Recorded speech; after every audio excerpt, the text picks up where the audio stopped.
let's roll. You ready? Yeah. Let's do it. 5, 4, 3, 2, 1. Explode. Hello, everybody. Welcome to Before the Valley. Hello, Peter. How are you? Quite good, thank you. How are you? I'm good. The weather is a great contributor to this. It's sunny outside, and it's very, very nice to be able to enjoy to the extent that we can this weather. Would you say that the weather has a huge impact on your mood? Yeah, Usually. 100%. 100%. Yeah? Yeah. But the thing is that sometimes when the weather is not good, this doesn't mean that my mood would be bad. But like when it's sunny outside, I'm feeling more energetic, like on average, compared to when the weather is bad. So I would say it has a big impact. What about you? Does it have impact on you? Yeah, definitely. I think I'm the same way because if it's sunny, I feel nice. If it's raining, let's say, I feel normal, I would say. The thing is, that wasn't the case when I was back in Bulgaria. Well, when I came to the UK, because you get a lot less sun. Yeah. It does make a difference. I would always wonder back in Bulgaria, like, why would people be so affected by weather? But when I came here, I do feel a difference when the weather is nice and when it's not. Yeah. So yeah. I can The see scarcity makes you appreciate it more. Yeah, exactly. Yeah. Why are you wearing a shirt today, by the way? Well, I just decided that I want to wear a shirt today. There is no particular reason behind this. But the funny thing, which people would say that we're faking it or stuff, is why are you wearing a shirt so well? Like, did we agree on this beforehand or what? No, we didn't actually. It's a funny coincidence. We both decided to level up on the same day. Yeah. So I don't know what's up with that, but yeah. It's great minds think alike, you know? Exactly. All right. Do you want to jump? Great idea of wearing a shirt. Yeah, indeed. Do you want to jump into the first topic? Yeah, let's go for it. Can you share with us, because you told me you have a story that you want to tell us, and why do you think that's interesting? Yeah, sure. Well, the first topic is related to the stories we tell ourselves, or to the importance of self-talk, to put it differently. And after listening to a podcast of Tim Ferriss, of course, who else? He was introducing a sports psychologist, high performance sports psychologist, which is a very interesting career. I didn't know that such careers exist. But he interviewed Rickson Gracie, who is a jiu-jitsu fighter, and there's some rumor that he has over 410 wins and no losses. But it's a rumor, so it's not 100% sure. And this guy, when he was interviewing him, he asked him, what do you tell yourself before fights? Do you use any kind of a self-talk to motivate yourself? And Rickson Gracie said, yes, I create the most beautiful movie that I can imagine to ever see. And this prepares my mind to later on go and recreate it in the, in the, I don't know how it's called in jiu-jitsu, the fighting zone. Yeah, the ring, let's say. Yeah, the ring, yeah. So what made me think that this story and the whole topic is very interesting is that this person was using self-talk to motivate himself before every single fight, and he was doing it like as it was a habit for him at some point. And this was leading to him making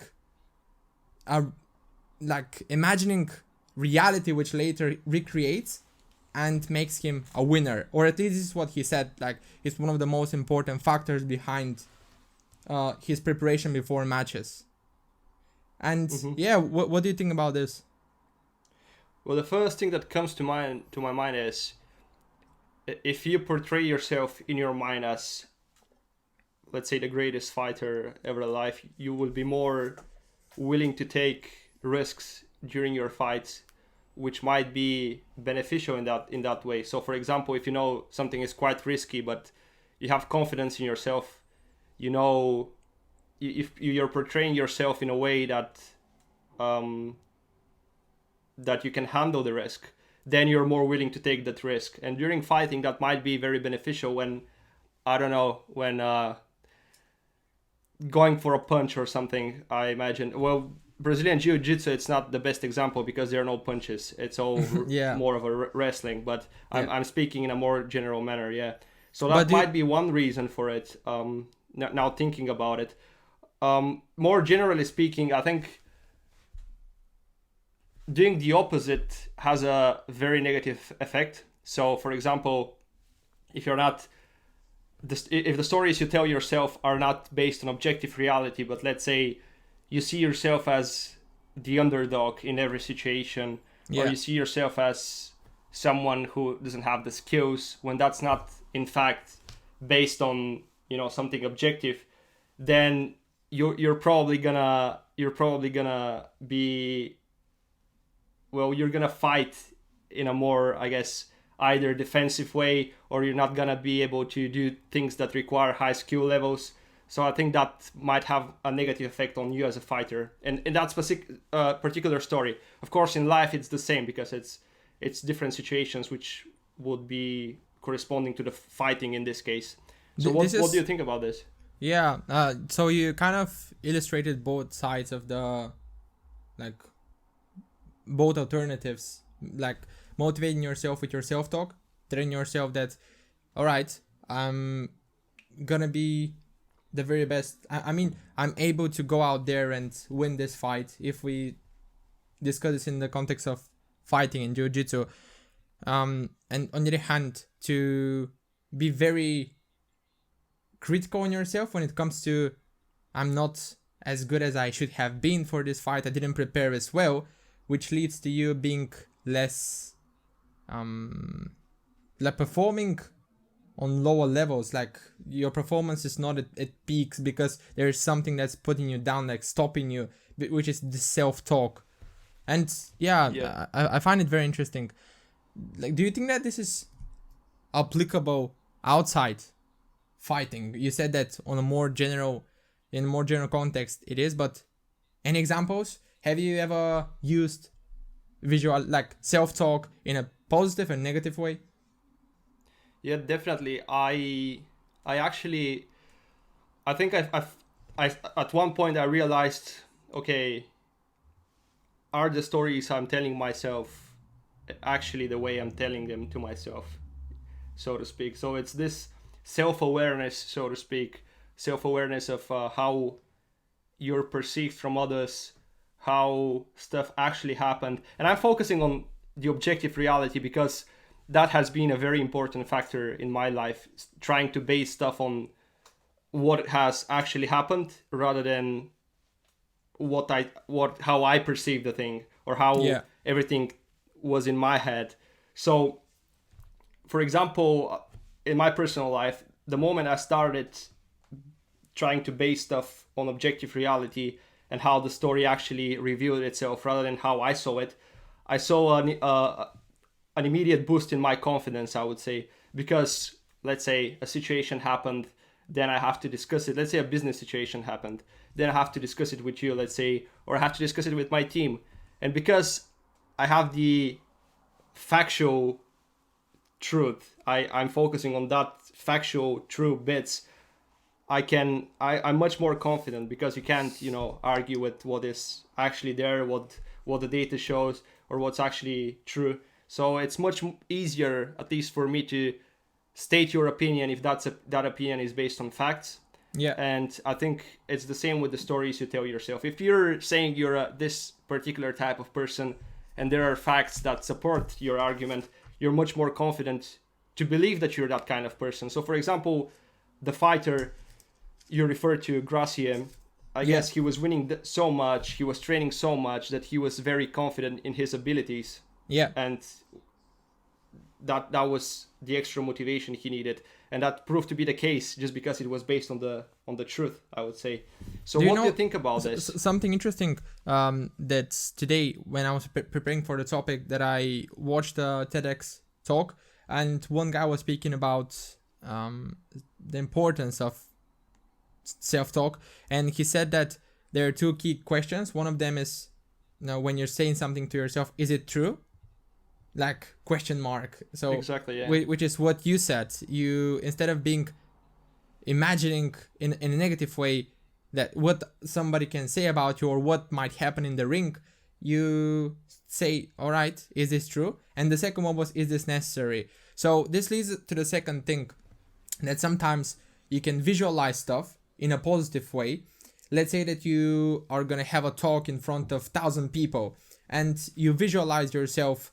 It's not true yet. You visualize, okay, I've prepared, which is the truth. But on the other hand, I'm going to go out there, I'm going to be very confident, and I'm going to present what I have to do in the way that I've prepared for it. Which is, it has some a piece of truth in it, but it's something that has not happened yet. And the second thing is, because why you might do it is because this is necessary for you to perform well. While on the other hand, if you say to yourself, all right, I'm going to speak to 1,000 people, I'm going to get panicked, I'm going to forget what I'm going to say, I might forget to speak in English because I'm Bulgarian, and this is not necessary. Why would you have to do it? You just overthink it, and this leads to you, all right, you go there. This had happened to me. This is why I'm referring to such a example. You go out there, and the first thing that comes to you, oh, okay, I thought before that I might panic, and I panicked. Instead of, I'm going to go there, I'm going to destroy this speech. Yeah, and there's also a feedback loop in these situations, because you think people know that you're nervous. Yeah. And then you get more nervous, and then you know you're going to mess up because you're nervous. So it's a feedback loop. I had the same thing. But what helped me in these cases is, again, to look at how stuff are objectively. Yeah. I'm thinking, okay, people don't know what I'm thinking. People don't know what I'm going to say. A lot of the information is quite valuable for them, actually, because I had this problem that I thought a lot of the stuff I'm presenting are not that valuable. So I would skim through a lot of the things I'm saying. When in fact, if you look at the objective story in this case, the objective story is people don't know as much about this particular topic as you do. Yeah. So you might go into the details, you might present it in a particular way without skimming through stuff. And that gives you confidence, because if you're presenting something that's not too valuable for others, you always have this on the back of your mind, okay, this is not that important, so that reduces your confidence. When in fact, if you look at it objectively, this is something that can help these people, so you're much more confident. I think that also helps with selling, and I think that's the approach I'm gonna take. If you realize that you're actually gonna help the people you're trying to sell something to, that gives you much more confidence to, go for the sale. Like, I'm trying to help you, please let me help you, rather than please buy my product. Yeah. So I think that's very relevant to the story you tell yourself. Because if we discuss this in the context of stressful situations, let's say that you go to have a speech or sell a product which can be stressful. My example is that last semester, no, it was 1 year ago, the semester which was around this time in university for exams. So the first one went very bad, but in the end it went very good. But I didn't know this. So I thought that it went very bad, and I was telling this story of, all right, I didn't study enough, I'm gonna fail all my exams, and I had this mindset. He does this all the time, by the way. He does this all the time, every semester. No. This is the thing that I have improved to a great extent, because I kept telling this story to myself. The self-talk was very, very negative. I was very critical. I didn't stop thinking that this exam went bad, which led to me messing up the second one and the third one and the fourth one. I didn't manage to perform to the peaks that I want to, and eventually I was lucky enough to get a good grade because of some cushions that I had, like some safety margins and nets. But the self-talk led to me being extremely underperforming during the whole semester, like the whole exam session. And instead of, on the other hand, if you see it objectively and say, all right, this one, it might have not been the best exam, but I have more exams in front of me. And how is this self-talk, the negative self-talk, helping me perform better? It's not necessary. Therefore, change your mindset and just, focus on what's in front of you. And yeah, it's also something else. I think if you don't base it on objective results, then for the next exam, there are two things actually. First thing is motivation. Obviously, you won't have the Yeah. same motivation to, because what's the point if I'm gonna perform badly no matter how much effort I put in? Then what's the point? So you don't put in as much effort. But the second thing is I might change my approach, and if the first approach worked, but I didn't know it worked because it wasn't based on truth, but my perception of it, then I might change my approach and learn differently. And the different way might be one that doesn't work. So I think Yeah. that's also quite crucial to base it on objective truth, because otherwise you change, and the change is not always for the better. I agree. However, here I have a important thing to raise. Very often we don't know what's subjective, and we actually lose this idea of that you're telling yourself such negative stuff, because back then I didn't have an idea that I'm being that critical on myself. Now thinking about it, I can realize what I've done. But Jim Quick, do you know him? He has a very famous podcast as well. Probably. No, not really. All right. So in his book, I just read like it was from a video that's about this point about self-talk. He said that the two things that we need to do is, first of all, realize that what we're telling to ourselves, and how this can be done. We can sit and just think for 30 minutes. All right, what am I telling to myself now? Is it very negative? Is it very positive? Is it like making me very calm? Because you can say to yourself, I'm gonna be a millionaire tomorrow, which is a positive self-talk, but it's like it's impossible. It's not worth it to do it. So this is point one, to realize that what you're speaking to yourself. And the second thing, when you identify if they're, of course, negative thoughts, you should not fight them, because what he said, if I tell to the audience and to you right now, don't think about the purple elephant, don't think about a purple elephant, don't think about a purple elephant, what you're gonna do? You're gonna think about a purple elephant, right? Which is the same thing when you have negative thoughts. You cannot say, oh no, go away. This is not how it works. You have to accept them. You have to acknowledge them, which is why you need to think about them. And the second thing is, don't fight for them. In other words, if you perform bad in this exam, in my case, I shouldn't tell to myself, yeah, I'm very stupid, I'm horrible at doing exams, which is not what I am. But if I tell this to myself and I fight for these negative thoughts, this self-talk is gonna prevail, and eventually I'm gonna become bad at exams. And this was interesting to me, because this makes it a bit more practical, because self-talk is not something that science has studied to this extent, or at least I don't know about it. But having these 3 tips of think about your self-talk, acknowledge it, and then you have to decide, like, you have to avoid fighting for it. Do you know, you saying that brought to my mind the topic of meditation, and I think me doing meditation has helped me realize that all the thoughts that come into your head are not necessarily true. Yeah. Because while you're meditating, you're trying to, well, in a way, stop thinking, or get outside of your consciousness, so to speak. It's not that much.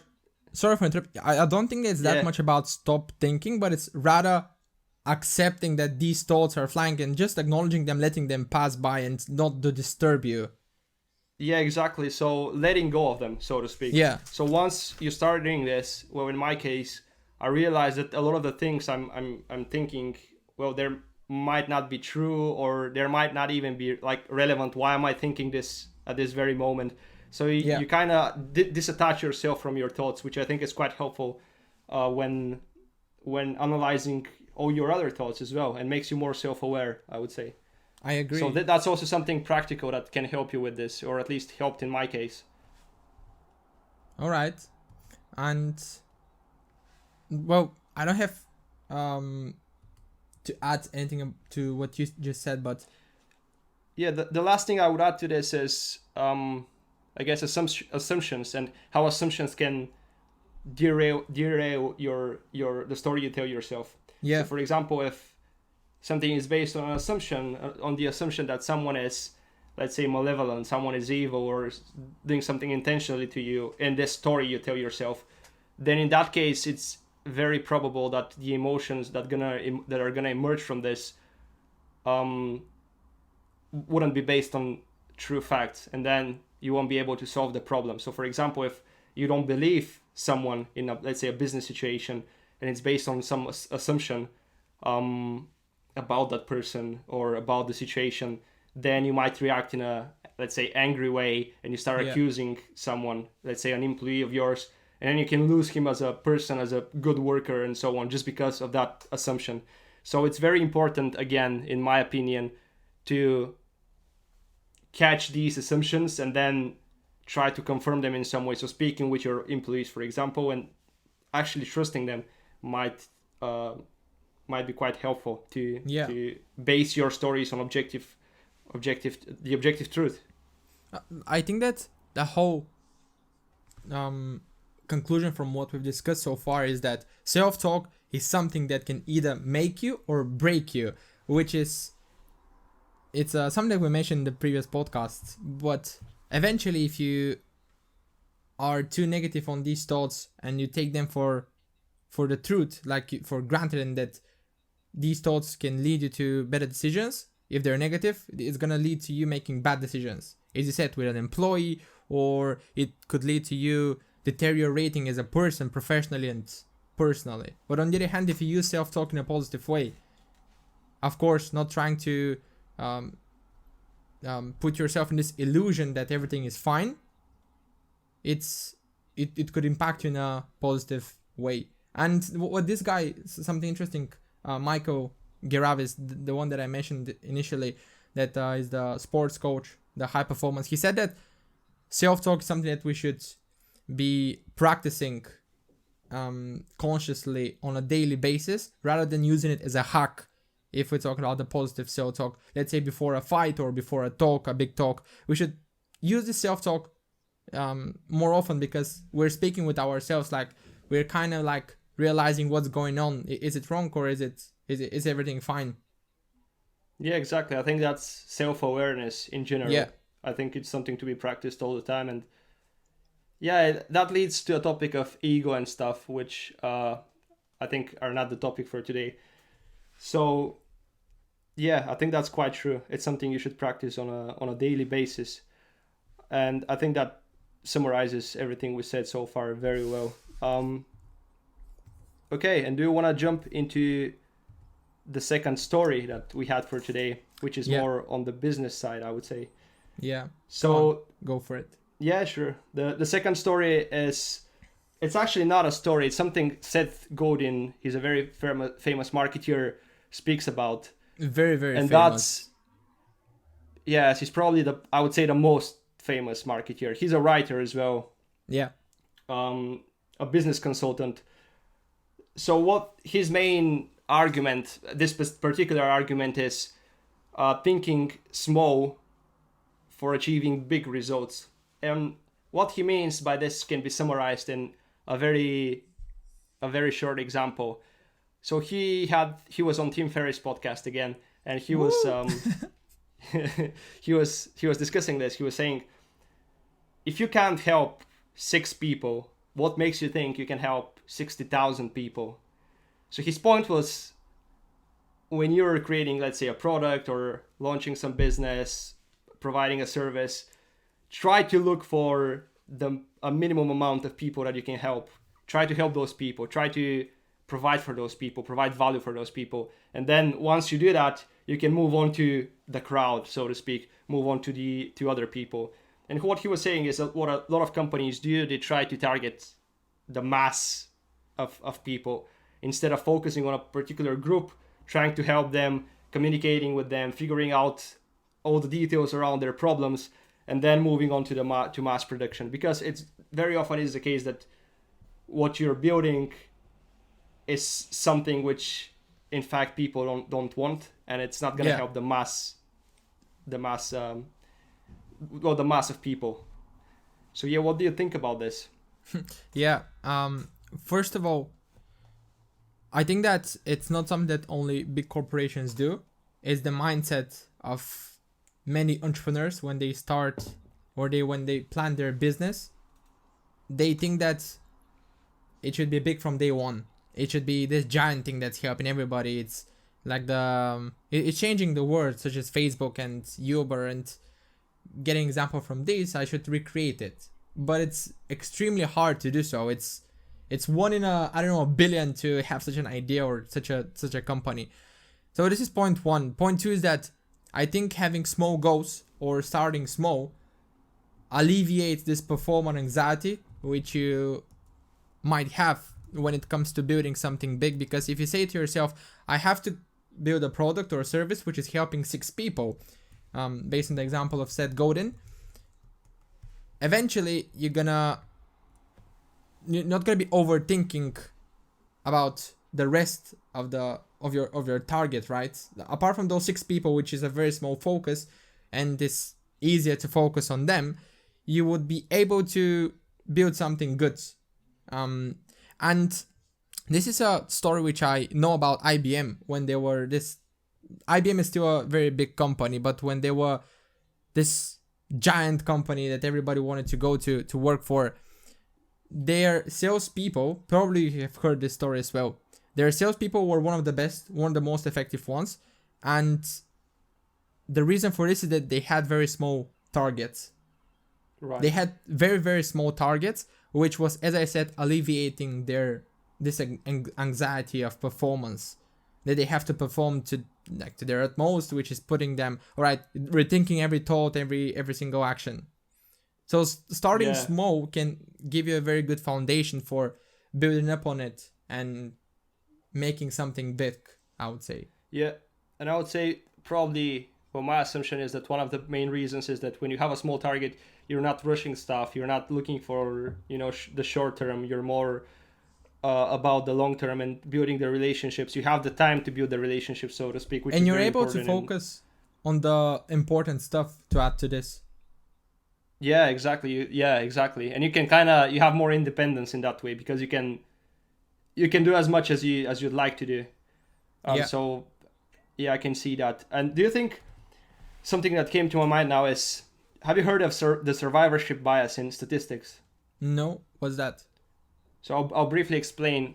During, I think, the Second World War, the UK government was looking into planes and basically where should they put armor on planes. Yeah. So additional armor. So what they would look at is, okay, planes are coming back. Where do they have the most bullet holes on their on them? So that could be the wings. That could be the main area. So where are the most bullet holes?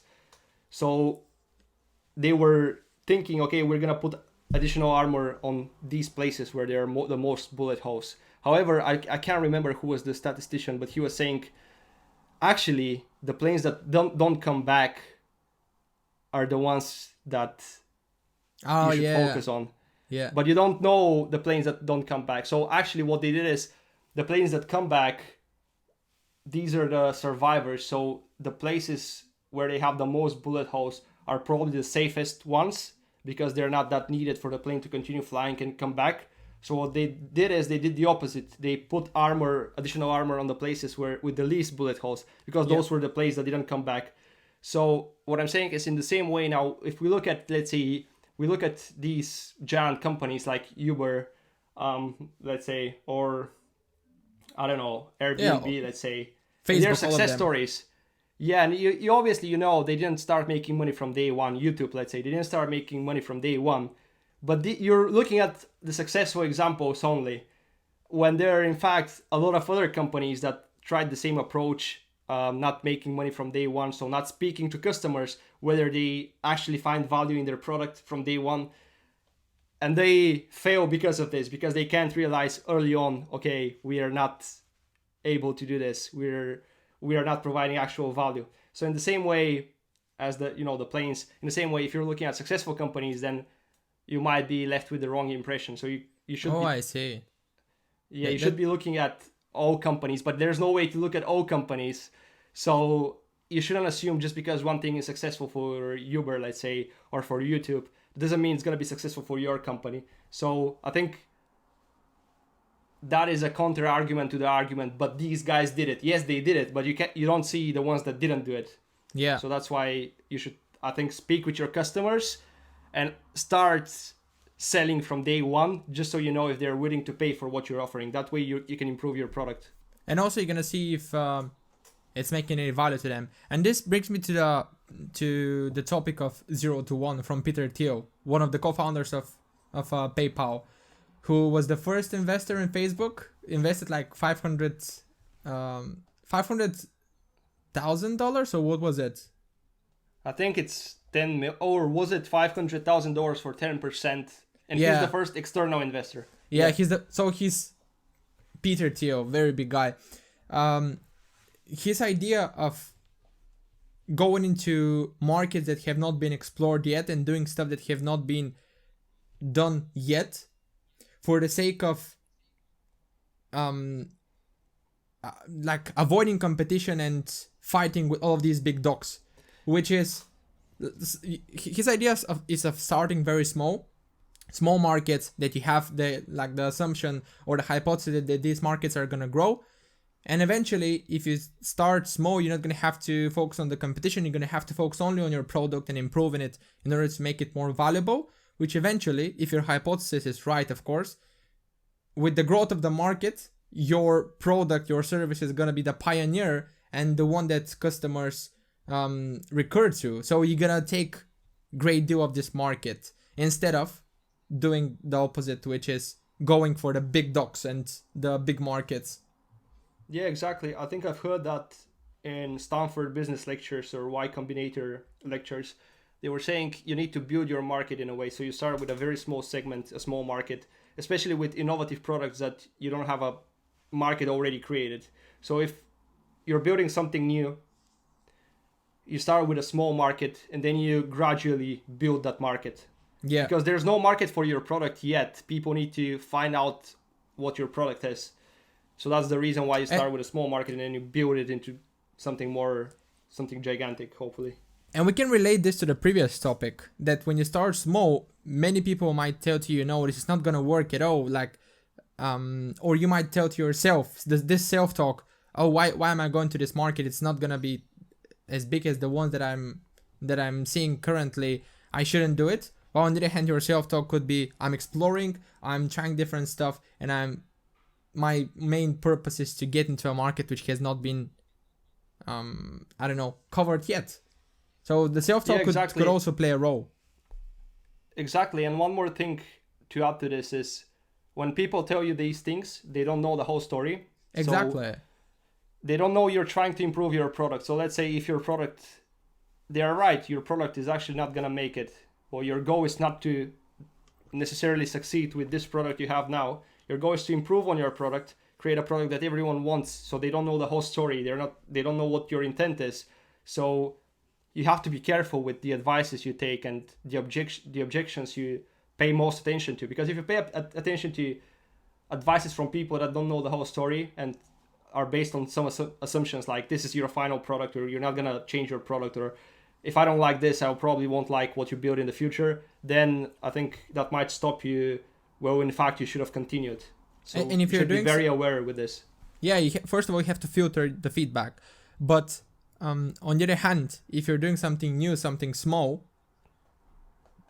how can people judge it? Like, they haven't seen anything like that. So it's kind of, I don't know, it's impractical to take all the advice from such people. So you have to be very, very patient and keep growing these small actions. Yeah, and it's also like you as a creator of this product don't know almost anything about your target audience. Yeah. Why do you expect someone else to know something about your target audience? If the product is not valuable for this person, it doesn't mean it's not valuable for someone else. So you have to be very careful with. So the idea is that there are many stuff that can discourage somebody from going small, but they're crucial in order to go big. Yeah, exactly. From starting, I would say, even starting, like people can discourage you not to start and target anyone at all, just because that's not the right thing for them. All right. And I have a interesting, once again, point to raise here. Do you think that people or companies should aim to grow big because you know the book Small Giants, you know the essay Thousand Fans, and from Rework, a book which I've read, which I've shared many stuff with you, one of the main things that they say there is, why scale? It's a matter of ego. There is no need to scale. You can keep it small and be as valuable as you can be in order to keep your company sustainable.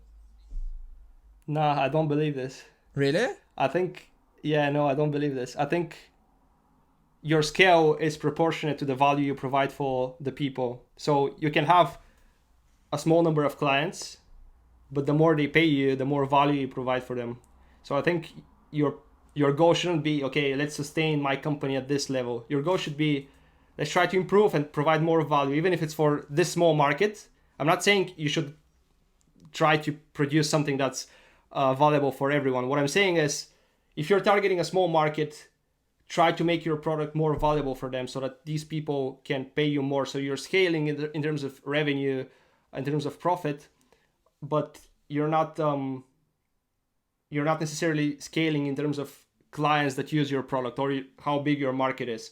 You can still have a small market, but the more value you provide for these people, the more they're gonna pay you, in my opinion. So you discussed it from the point of view of scaling your product, not your market. Yeah, exactly. Yeah, of course. I don't think you necessarily need to produce something that's for the mass market. No. Yeah, because my point was in terms of how many people you provide your service to. Because if you provide it to 1,000 people, and this leads to your company being sustainable, you being well in terms of like supporting yourself financially, why scale? If it's not your ambition, which, okay, why is it my ambition? Is it because there is a lot of pressure and this self-talk, which could be, oh, people would think that I'm a bad company because I'm not scaling. If you don't have a proper reason for this, why do it? It could be economies of scale. It could be that scaling could lead to you having lower fixed costs and stuff. But eventually, if that's not the case, my point of view is that there is no point to do it. I think the only question in I would ask myself is, if I don't scale on my market, what's the better thing to do in this situation? Where would I provide more value? Should I go for mass production, or should I go for increasing the value for my current market? So if my product is, let's say, a vehicle tracker, because I'm creating ads for a product like this at my company. I was gonna ask, where does this example come from? Yes, exactly. So a vehicle tracker would be useful for, let's say, trucking, so shipping and stuff. But obviously, you wouldn't produce it for a mass market. Yeah. It just wouldn't work. You wouldn't provide as much value as you would if you focus on a very narrow market. So that's the question in front of you. Can this provide more value if it's brought to the mass public, or should we stay in this segment, I think? Yeah, and in the Small Giants, the book, there was one example of a brewery which had around 15 clients, corporations, which the brewery was producing for. And the CEO of this company said, okay, I don't want to scale anymore. I see that I'm losing control of this company. I see that the culture within the company is becoming very, very vague, while I want to know personally every single client out there. And this led to him reducing his portfolio of clients to 25, including losing one of his biggest clients, and eventually creating a company which in the long term, as like this CEO said, help him sustain it and make it profitable. Yeah, exactly. And that's an example. He thought that if he lose the personal relationship, he wouldn't know what his clients want exactly. So that would decrease the quality of his product. And he could provide more quality to a small segment by focusing on them specifically. Yeah, but on the other hand, we shouldn't ignore the idea of scaling, because sometimes scaling can lead to more value, which is related to what you said. But let's take like the network effect of all these social media platforms. The more people you have, the more valuable it's gonna be. So this is what made Facebook what it is today. And yeah, definitely, I agree. Do you want to finish with your quote this time? you're the one reading it because it's your quote. You're the one who chose it, and I think it's time for you to practice a bit. It was my quote last time, but when I was thinking whether I should share the quote today, I thought to myself, what am I gonna lose? No, I'm gonna be the person who's gonna provide the quote in the best way possible to the audience, and it shouldn't be Peter that's doing it every single time. So bold statements. Let's see what you got. All right, so the quote is related to some extent, I mean more to the first part of this conversation today. It's related to the self-talk and the importance of it, and how you should not let the negative thoughts overcome you and override your potential. And it's from Van Gogh. The quote is, if you hear a voice within you say you cannot paint, then by all means paint, and that voice will be silenced. That was an 8.9 out of 10. All right, so you know why I'm saying this, right? Yes. Because mine was 9 out of 10. But your first one was 8, so if you compare. But you already read last time. Your last one was 7.9, if you ask me. So what? All right. I mean, if it's a criticism which is gonna help me improve, I'll accept it. But yes, let's say that my performance was 8.9. Yes. Yeah. All right. So second place is good. I mean. Yeah, but that's not the end of the war. It's just one part of it. Starting. So it's just it's gonna continue. Be patient. Maybe we can ask the So leave your comment. Who do you think is the better quote reader out of the two of us? For this round, and let's see. But I didn't read a quote this time. Okay, so last episode, in this episode, who do you think was the better quote reader? Which means that people have to go back and watch the previous episode, which would be nice if you also compare both episodes in terms of delivery and give us some feedback. And we appreciate it.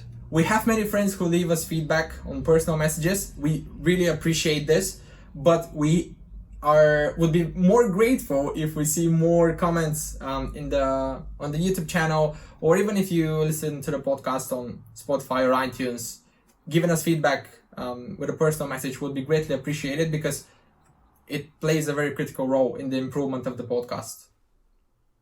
Yeah, definitely. So thank you guys for watching. Leave a like and subscribe if you enjoyed what you saw. Leave your feedback, and see you in the next episode. Yeah, bye-bye. Bye-bye. Bye-bye. Bye-bye. Bye-bye. Bye-bye. Bye-bye. See ya. Bye.